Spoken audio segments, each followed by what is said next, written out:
کی الہت جل جلالہ، اس کا کوئی شریک نہیں، اس کی ذات ہر عیب سے پاک، شراکت سے پاک، کمزوریوں سے پاک، اس نے اپنے لیے کوئی اولاد نہیں بنائی، نہ اس کے ساتھ کوئی اور ذات ہے۔ المومنون 91 میں آتا ہے۔ اس طرح سورۃ الانعام 101 کی روشنی میں آتا ہے کہ بھلا اس کی اولاد کیسے ہو سکتی ہے، حالانکہ اس کی تو بیوی ہی نہیں ہے۔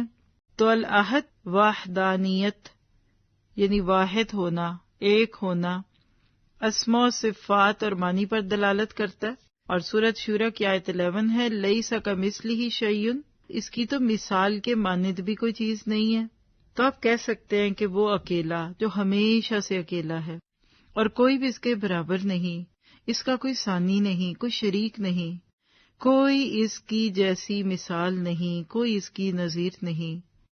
یہ نام اس کی وحدانیت اور اس کے تفرد یعنی انفرادیت، یونیکنیس کی بات کر لیجئے، اس پر دلالت کرتا ہے، اور اس کے اول ہونے پر بھی دلالت کرتا ہے، یعنی اول ایسے کہیے فرسٹ ون، کیونکہ ایک سے پہلے زیرو ہے نا، اور اس سے پہلے کچھ بھی نہیں، تو الاول پہلا، بٹ الاحد کہہ لیجئے یونیک۔